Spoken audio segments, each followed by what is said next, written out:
তো ফাসাহাতুল কালাম এর দ্বিতীয় যে শর্ত যৌফুত তালিফ। যৌফুত তালিফ অর্থ একটা কালাম যে গঠন করা হয়, তারকিব দেওয়া হয়, এই তারকিবের গঠন করার ক্ষেত্রে যে দুর্বলতা সেটা হলো যৌফুত তালিফ। যৌফুত তালিফ এর যে সংজ্ঞা যেটা, সেটা হলো নাহউদের প্রসিদ্ধ কায়দার খেলাফ হওয়া, নাহউদের প্রসিদ্ধ যে কায়দা তার বিপরীত কালাম তৈরি করা। তো এখানে আমি বলেছিলাম যে নাহউদের কায়দা তিন ভাগে বিভক্ত। এটা হলো মুত্তাফাক আলাই। মুত্তাফাক আলাই কায়দা, যে কায়দার উপরে সমস্ত নাহবিগণ একমত। যেমন ধরো সমস্ত নাহবিগণ একমত যে ফাইলকে রফা হবে আর মাফউলকে নসব হবে, এই ব্যাপারে সবাই একমত। দ্বিতীয় যেই প্রকার সেটা হলো মাশহুর। মাশহুর অর্থাৎ অধিকাংশ নাহবী একমত যে কায়দার উপরে, সেটা হলো মাশহুর। আর একটা হলো মাশহুরের যে খেলাফ, বিপরীতে যেটা রয়েছে শায। তো এখানে মুত্তাফাক কায়দার খেলাফ যদি কেউ কালাম গঠন করে, তাহলে তার কালামটা হবে বাতিল।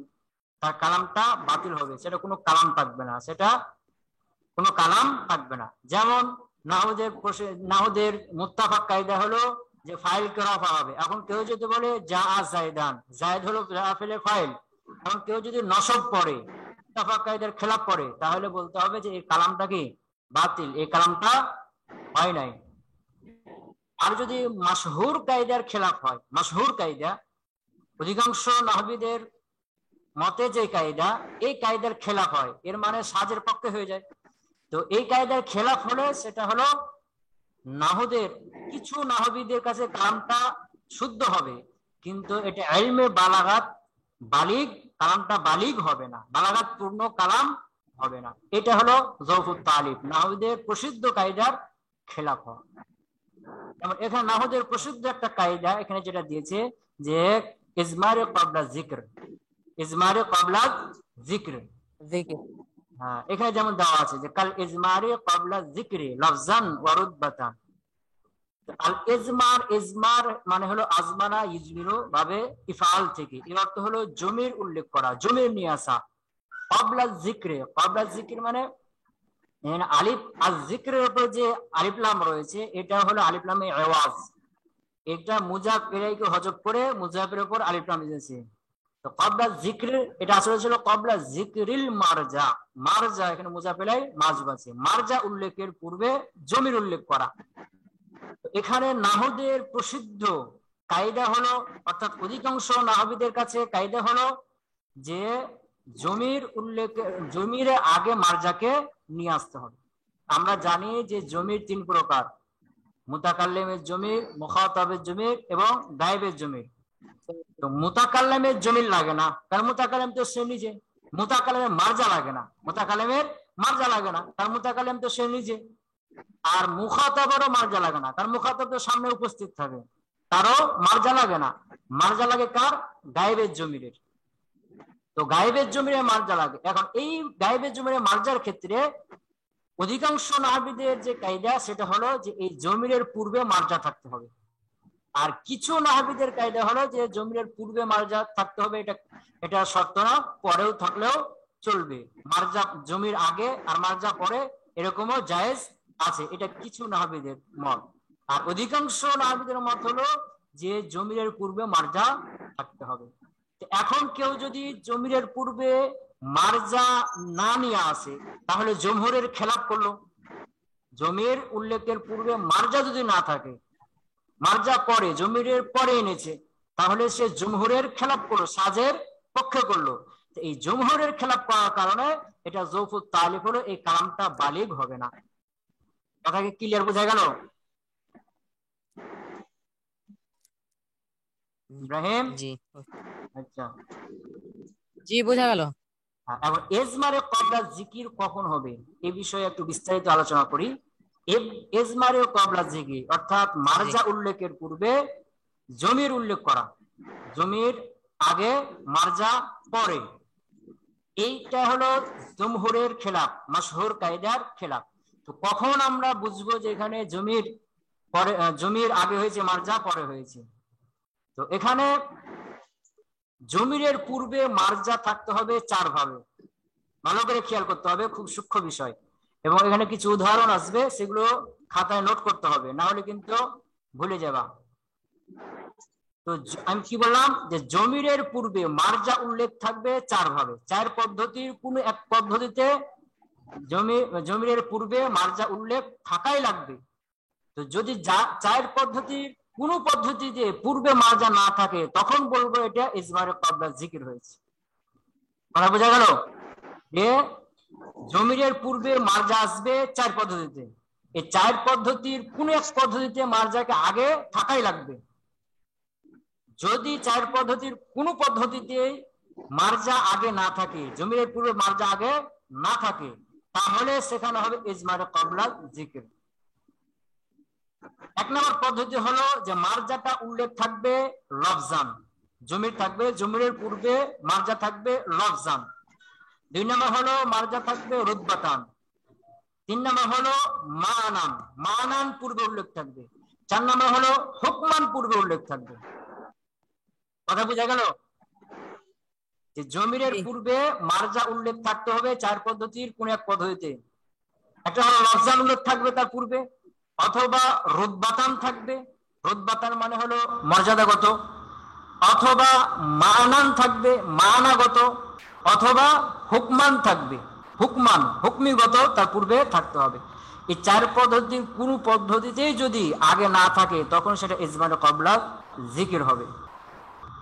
তো প্রথম উদাহরণ যে জমিরের পূর্বে মার্জা থাকবে লফজান, এর উদাহরণ হলো, লিখে নিবা সবাই। যেমন জাআ যাইদুন, না জরাবা যাইদুন গোলামাহু, জরাবা যাইদুন গোলামাহু, জরাবা ফেল, যাইদুন ফাইল, গোলামাহু মুজাফ মুজাফ ইলাইহি মিলে মাফউল বিহি। তো এখানে যে গোলামাহু, এখানে যে হু জমিরটা এসেছে, এই হু জমিরের মার্জাকে জায়েদ। তো জায়েদ মার্জা আগে আছে লফজান, জায়েদ লফজটা আগে আছে না, জায়েদ লফজটা আগে আছে, এটা হলো লফজান আগে হলো, মার্জাটা লফজান আগে হলো। আর রুতবাতানের উদাহরণ, যেমন আমি বললাম জরাবা গোলামাহু যাইদুন, ভালো করে খেয়াল করবা, জরাবা গোলামাহু যাইদুন, যাইদুন জরাবা ফেল, গোলামাহু এটা হলো মাফউলে মুকদ্দাম, আর যাইদুন ফাইল মুআক্খার হয়েছে, যাইদুন ফাইল। তো এখানে জরাবা গোলামাহু যাইদুন, গোলামাহু এই হু জমির মার্জাকে জায়েদ। তো জায়েদ এখানে লফজান পরে আছে, কিন্তু জায়েদ যেহেতু ফাইল, তো ফাইলের মর্যাদা কোথায়? মাফউলের পূর্বে। তো জায়েদ এখানে লফজান পরে আছে, কিন্তু রুতবাতান ফাইল হিসাবে মাফউলের পূর্বেই আছে। কথা বুঝা গেল?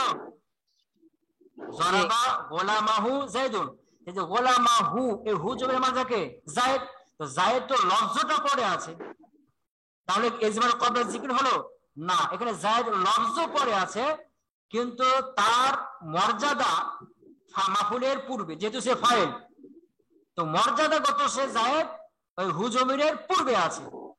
কথা বুঝা গেল? যেহেতু ফাইলের মর্যাদা আগে, মাফউলের মর্যাদা পরে, তো রুতবাতান এখানে মর্যাদা কোথায় আছে? আগে আছে। লফজান পরে হলেও রুতবাতান আগে আছে। কথা বুঝা গেল? এখন আমি বললাম, আমি যদি আরেকটা বাক্য বলি যে জরাবা গোলামুহু যাইদান, মানে গোলামুহুকে ফাইল বানাই দিলাম আর যাইদানকে মাফউল বানাই দিলাম, দিয়ে আমি বললাম কি জরাবা গোলামুহু যাইদান। তো এখন এই যে গোলামুহু, এখানে যে হু জমির রয়েছে, এই হু জমির মার্জাকে জায়েদ, তো জায়েদ লফজানও আগে পরে আছে, রুতবাতানও পরে আছে। মানে বুঝছো? যেহেতু জায়েদ এখানে মাফউল, তো রুতবাতান পরে, আবার লফজানও ওই হু জমিরের পরে আছে। এটা হলো ইজমারে ক্বাবলা জিকির। এখানে রুতবাতান লফজান কোনোভাবে জায়েদ কি নাই? আগে নাই। কথা বুঝা গেল ইব্রাহিম?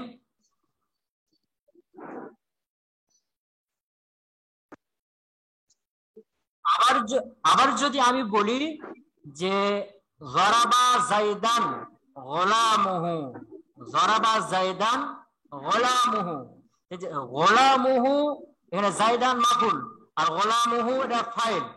তো এখানে জায়দ মাফুল এর মর্যাদা পরে, আর গোলামুহু এটা ফাইল এর মর্যাদা আগে। গোলামুহু এর যে জমির এর মর্যাদাকে জায়দ, তো জায়দ রুতবাতান, জায়েদ এখানে লফজান কোথায় আছে? আগে আছে। রুতবাতান মাফুল হিসেবে পরে হলো লফজান আগে আছে। কথা বুঝছো? তাহলে প্রথম যে উদাহরণ দিলাম যে জরাবা জাইদুন গোলামাহু, এখানে ধরো গোলামাহু হু জমিরের মারজা জায়েদ লফজানও আগে আছে, রুতবাতানও আগে আছে। যেহেতু জাইদুন এখানে মাফু ফাইল, তো ফাইল হিসেবে মর্যাদা কত আগে আছে, আবার লফজটা হু জমিরের পূর্বে আছে।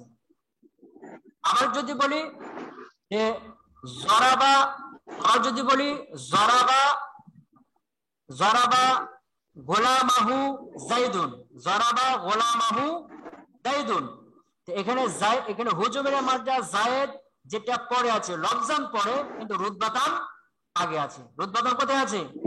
আগে আছে আগে। আর যদি বলি যে জরাবা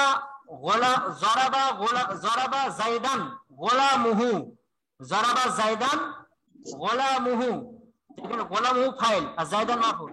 এই গোলামুহু এর হু জমিরের মাঝে হলো জায়েদ, তো জায়েদ এখানে মাফুল মর্যাদাগত আগে থাকলেও রুতবাতান কোথায় আছে? হু জমিরের পূর্বে আছে। জরাবা জাইদান গোলামুহু, এখানে জাইদান এটা মাফুল হিসাবে, রুতবাতান পরে হলো লফজান কোথায় আছে? আগেই আছে। আর যদি বলি জরাবা গোলামুহু জাইদান, এটা যদি বলি জরাবা গোলামুহু জাইদান, এখানে গোলামুহু ফাইল আর জাইদান মাফুল। গোলামুহু এই হুজুবের মাঝে হলো জায়েদ, যেটা লফজানও পরে আছে, রুতবাতানও পরে আছে, যেহেতু মাফুল রুতবাতানও পরে আছে। এটা হলো ইজমার ক্বাবলা জিকির। এটা হলো কি? ইজমার ক্বাবলা জিকির। জানো? তাহলে এখানে আমি 4টা উদাহরণ দিলাম। প্রথম উদাহরণ হলো জরাবা জাইদুন গোলামাহু, এখানে জায়েদ মারজা লফজানও আগে আছে, লফজানও আগে আছে, রুতবাতানও আগে আছে। আবার আমি বললাম জরাবা গোলামাহু জাইদুন, এখানে হুজুবের মারজা লফজান পরে হলো, রুতবাতান আগে আছে।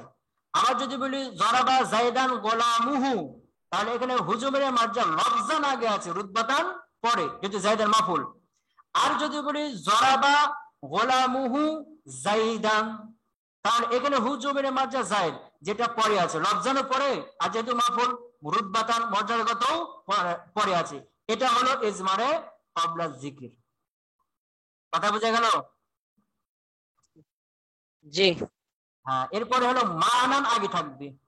মানান মারজা আগে থাকবে, অর্থাৎ তার মারজাটা অর্থগতভাবে তার পূর্বে থাকবে, জমিনের পূর্বে থাকবে।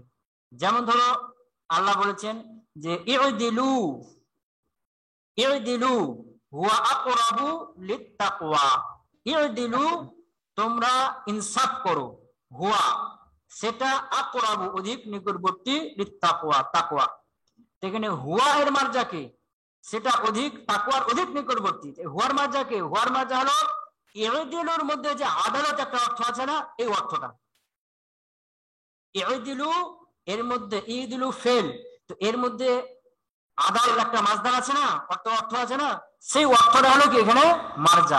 এখানে হুয়া এর মারজা মানান পূর্বে আছে, মানান পূর্বে আছে, যেহেতু ইউদিলু ফেল, আর একটা ফেলের অংশ হলো 3টা, একটা হলো ফাইল, একটা হলো মাজদার, একটা হলো জামান, এই 3টে মিলে ফেল গঠিত। এখন এই ফেলের 3টা অংশের মধ্যে একটা অংশ হলো কি মাজদার, তো এই মাজদার এই মানা, এটা হলো মানা, এই মানাটা হলো কি মারজা। তাহলে এখানে জমিরের মারজা মানা অর্থগত কি থাকলো? আগে থাকলো। কথা বুঝা গেল? জি। হ্যাঁ, এটা বুঝলে আমি সামনে আরেকটা বলবো। আরেকটা হলো হুকমান।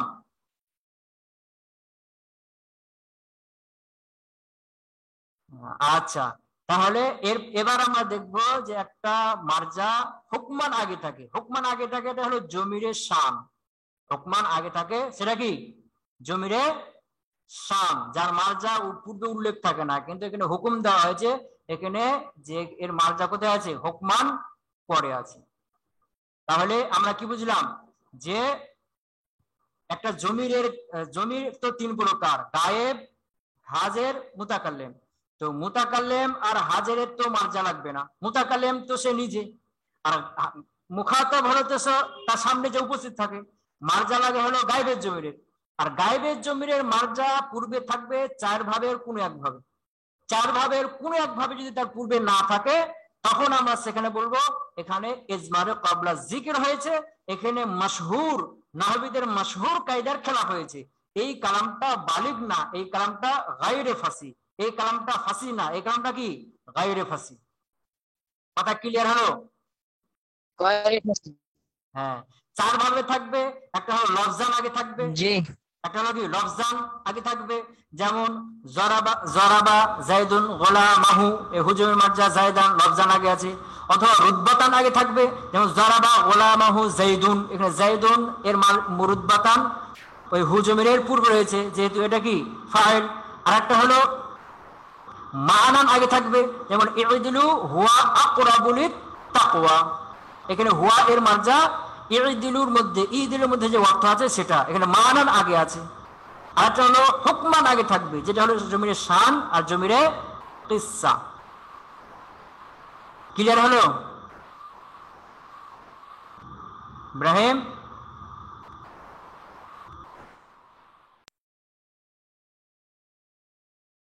এখন আমরা দেখব যে জমিরে শান কাকে বলে। এই জমিরে শানের ব্যাপারে আমরা কিছু আলোচনা শুনবো। জমিরে শান বলা হয় যার ব্যাখ্যা পরে থাকে। জমিরে শান বলা হয় যার মার্জা আগে থাকে না, যার ব্যাখ্যা কোথায় থাকে? পরে থাকে। এটা এক নম্বর কথা। যার জমিরে শান বলা হয় যেই জমিরের ব্যাখ্যা পরবর্তীতে তার পরে করে দেওয়া হয়, এটা হলো কি 1 নম্বর কথা। কথা বুঝে গেল? 2 নম্বর কথা, জি স্যার, 2 নম্বর কথা হলো যে জমিরে শান এটা মুজাক্কার মুয়ান্নাস আনতে হবে, তারপরে পরের ইসিমের দিকে লক্ষ্য করে। তারপরে ইসিম যদি মুজাক্কার হয় তাহলে মুজাক্কার আনতে হবে, তারপরে ইসিম যদি মুয়ান্নাস হয় তাহলে মুয়ান্নাস আনতে হবে। এটা হলো 2 নম্বর কথা। 3 নম্বর কথা হলো যদি এটা মুজাক্কারের জমি হয় সেটাকে জমিরে শান বলা হয়, আর মুয়ান্নাসের জমি হলে সেটাকে জমিরে কিসসা বলা হয়। কথা বুঝে গেল? সেটাকে জমিরে জি কিসসা বলা হয়। 4 নম্বর কথা হলো যে এই জমিরের শান এটাকে কেন আনা হয়? জমিরের শান আনা হয় কোন একটা কথা, কোন একটা বক্তব্যকে, কোন একটা সংবাদকে শ্রোতার জেহেনে ভালোভাবে গেঁথে দেওয়ার জন্য। জমিরের শান আনা হয় কিসের জন্য?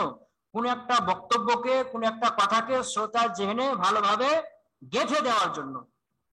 কথা বুঝে গেল? যেমন ধরো কি আমি বলবো যে জায়েদ দাঁড়ানো, এই কথাটা আমি তোমাকে বলবো। এখন আমি যদি বলি যে জায়েদুন কায়েমুন, জায়েদ দাঁড়ানো, কি বললাম? জায়েদ দাঁড়ানো। এখন কথাটা সাধারণভাবে তোমার জেহেনে গেল, তুমি এটা বেশি গুরুত্ব দিবে না। এই কথাটা আমার মুখ থেকে বেরিয়ে তোমার জেহেনে গেল, তোমার জেহেনে যাওয়ার পরে তুমি শুনে থেকে গেলে, এটা অতটা গুরুত্ব দিলে না। এই সংবাদটা তোমার জেহেনে থাকতেও পারে, নাও থাকতে পারে, কিন্তু আমি চাচ্ছি যে এই সংবাদটিকে তোমার জেহেনে ভালোভাবে গেঁথে দেওয়ার জন্য। তাহলে আমার কি করতে হবে? এই সংবাদটি দেওয়ার আগে তোমার মনোযোগটা আমার দিকে ফিরাইতে হবে। তোমার ভিতরে একটা তলব সৃষ্টি করতে হবে। তো তলব যখন সৃষ্টি করার পরে আমি সংবাদটা দিব, তখন ওই সংবাদটা তোমার ভিতরে, তোমার জেনে ভালোভাবে গেঁথে যাবে। কথা বুঝে গেল? যেমন ধরো আমি বললাম, যেমন ধরো আমি বললাম কি যে ইন্নাহু জাইদুন কায়েমুন, ইন্নাহু জাইদুন কায়েমুন। এখন যখন আমি ইন্নাহু বললাম, ইন্নাহু মানে কি? ইন্নাহু, এই হুটা কি? জমির শান। শান মানে কি? হাল, অবস্থা। শান মানে কি? হাল, অবস্থা। তো যখন আমি বলি ইন্নাহু অবস্থা হলো, শান হলো, এই কথা শোনার সঙ্গে সঙ্গে শ্রোতা তিনি কিন্তু তলব করতে শুরু করবেন যে শানটা কি, অবস্থাটা কি, হুজুমের মার্জা কি, এরকম একটা তলব, তার ভিতরে একটা তলব সৃষ্টি হবে। তো তলব যখন সৃষ্টি হলো তখন আমি বলে দিলাম যে অবস্থা হলো জাইদুল কায়েমুন, জায়েদ দাঁড়ানো। তো যখন তার ভিতরে একটা তলব সৃষ্টি হলো তলব সৃষ্টি হওয়ার পরে যখন আমি একটা সংবাদ তাকে দিলাম, তখন ওই সংবাদটা তার জেহেনে ভালোভাবে গেঁথে যাবে। তলব সৃষ্টি না করে যদি আমি এমনি সাধারণ বলতাম যে জায়েদুন কায়েমুন, জায়েদ দাঁড়ানো, তাহলে এই কথাটা সে অতটা গুরুত্ব দিত না, তার জেহেনে এটা ভালোভাবে মজবুত ভাবে গেঁথে যেত না। কিন্তু আমি প্রথমে কি করলাম, জমিরে শান নিয়ে আসলাম যে ইন্নাহু। তো ইন্নাহু বলার সঙ্গে সঙ্গে সে এই জমিরে মার্জা খোঁজা শুরু করলো। মার্জা কি, মার্জা খোঁজা শুরু করলো। তো যখন তার ভিতরে একটা তলব সৃষ্টি হলো যে এর মার্জা কি হতে পারে, তলব যখন সৃষ্টি হলো তখন আমি বলে দিলাম যে জাইদুন কায়েমুন, যে ইন্নাহু জাইদুন কায়েমুন। নিশ্চয় শান হলো, অবস্থা হলো জায়েদ দাঁড়ানো, অবস্থা হলো জায়েদ দাঁড়ানো। শান মানে হলো কি, হাল, অবস্থা। কথা বোঝা গেল? যেমন আমি বলবো যে জাইনাবু আলেমাতুন, জাইনাবু আলেমাতুন বা জাইনাবু কায়েমাতুন। তো এই কথাটা যদি আমি সাধারণভাবে বলি, তো তুমি হয়তো আমার সামনে আছো, মুখোমুখি আছো, তোমাকে বললাম, তুমি এটা শুনলা, থেকে গেলে, অতটা গুরুত্ব দিলে না, এই সংবাদটা তোমার জেনে ভালোভাবে থাকবে না। কিন্তু আমি চাচ্ছি এই সংবাদটা তোমার জেনে ভালোভাবে গেঁথে দেওয়ার জন্য। তাহলে আমি কি করব, জমিরে কিসসা নিয়ে আসবো যে ইন্নাহা। তো ইন্নাহা, হা এটা কি কিসসা, যেহেতু মুআন্নাসের জমির কিসসা, জমিরে কিসসা। তো কিসসা মানে কি, ঘটনা। তো ইন্নাহা নিশ্চয়ই ঘটনা হলো। তো ইন্নাহা নিশ্চয় ঘটনা হলো, এটা যখন বললাম তখন আমার সামনে যে শ্রোতা, তার ভিতরে একটা তলব সৃষ্টি হলো যে কি ঘটনা, ঘটনাটা কি, এরকম একটা তলব, সে জানতে চাইবে, জানার জন্য সে আগ্রহী হয়ে গেল। তো জানার জন্য যখন আগ্রহী হলো, তখন আমি বললাম যে ঘটনা হলো জাইনাবু কায়েমাতুন, জাইনাব হলো দাঁড়ানো। তখন এই জাইনাবু কায়েমাতুন এই সংবাদটা তার জেহেনে ভালোভাবে গেঁথে যাবে। কথা বোঝা গেল? কথা ক্লিয়ার হলো? জি, ক্লিয়ার হলো। হ্যাঁ, তাহলে জমিরে শান বা জমিরে কিসসা, এর জন্য প্রথম যে কথা বললাম যে এর মার্জা, এর ব্যাখ্যা পরবর্তীতে থাকে। এই জমিরের ব্যাখ্যা, এই জমিরের মার্জা পূর্বে উল্লেখ থাকে না, এই জমিরের ব্যাখ্যা কোথায় থাকে, পরে থাকে। দ্বিতীয় কথা বললাম, এই জমিরটা আনা হবে তারপরের যেই ইসিম থাকবে সেই ইসিমের দিকে লক্ষ্য করে। তারপরে ইসিমটা যদি মুজাক্কার হয় তাহলে মুজাক্কার আনতে হবে। যেমন ইন্নাহু জাইদুন কায়েমুন, জাইদুন কি মুজাক্কার হয়েছে, এই জন্য ইন্নাহু আনা হয়েছে। আর যদি মুয়ান্নাস হয় তাহলে মুয়ান্নাস আনতে হবে, যে ইন্নাহা জাইনাবু কায়েমাতুন। এখানে জাইনাবু মুয়ান্নাস আনা হয়েছে, এই যার মুয়ান্নাস হয়েছে, যার কারণে ইন্নাহা হা জমিরে আনা হয়েছে। তো দুই নম্বর কথা কি, যে এই জমিটা আনতে হবে তারপরে ইসিমের দিকে লক্ষ্য করে, তারপরে ইসিম মুজাক্কার হলে মুজাক্কার আনতে হবে, মুয়ান্নাস হলে মুয়ান্নাস আনতে হবে। তিন নম্বর কথা হলো,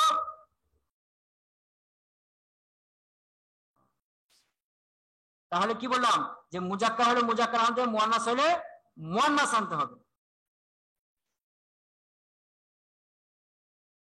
জি, বলি নাই?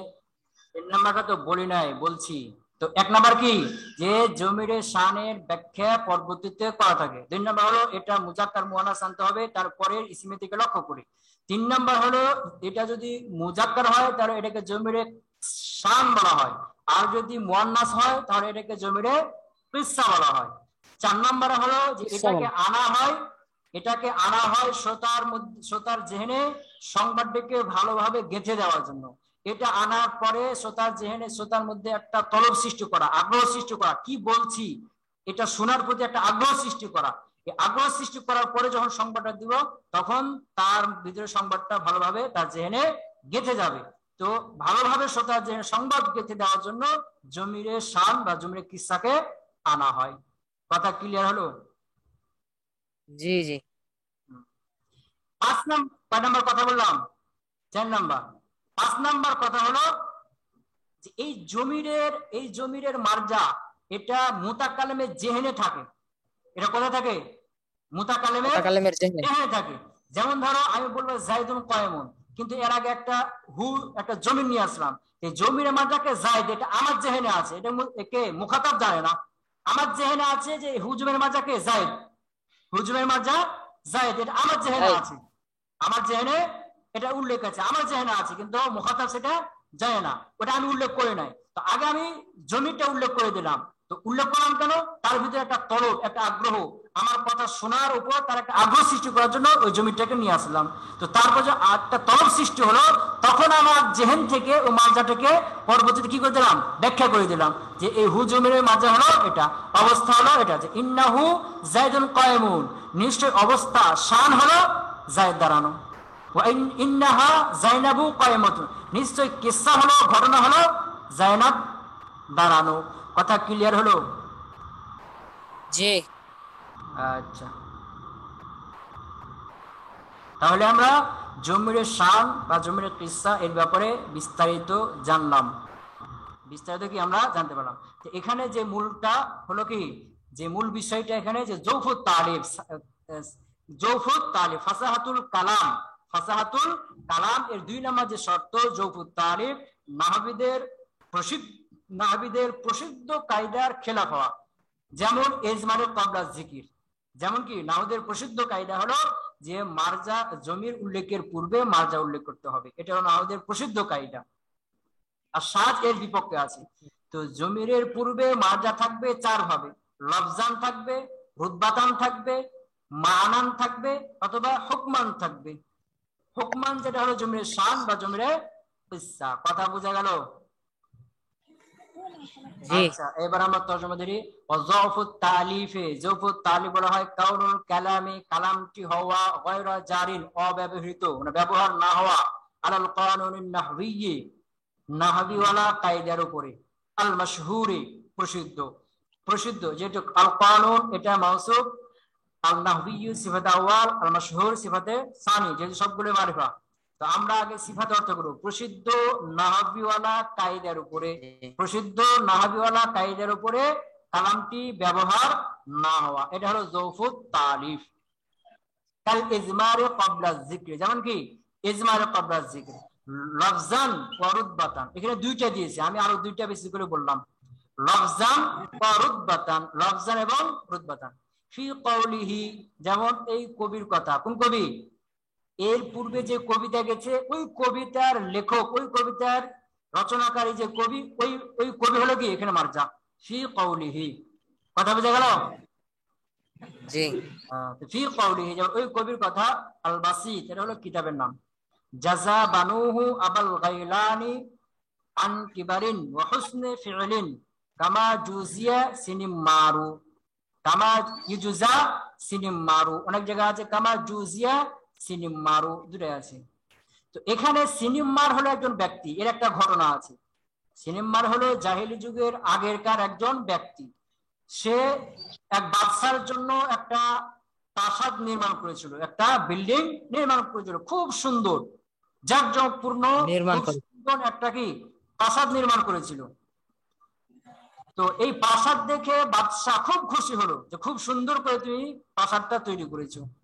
এখন ওই বাদশা ওই মিস্ত্রিকে নিয়ে ওই বিল্ডিং এর ছাদের উপর গেল। এরপরে বলছে তুমি কি চাও, মানে তুমি কি পুরস্কার চাও? তখন ওই মিস্ত্রি বললো কি যে আমি আর কি পুরস্কার চাবো, আমার কিছু পুরস্কার দরকার নেই, আপনি খুশি হয়েছেন এটাই অনেক কিছু। তখন ওই বাদশা তাকে জিজ্ঞেস করলো যে এরকম প্রাসাদ কি তুমি এর আগে নির্মাণ করেছো? বলছে না, এরকম প্রাসাদ আর নাই, এরকম প্রাসাদ একটাই, আপনি এই প্রাসাদের মালিক হলেন, আপনারই একটা প্রাসাদ হলো, এরকম প্রাসাদ আর একটাও নাই। এরপরে ওই বাদশা বলল যে আমি চাই না যে এরকম প্রাসাদ, আমার মতো প্রাসাদ পরবর্তীতে আবার তৈরি করা হোক।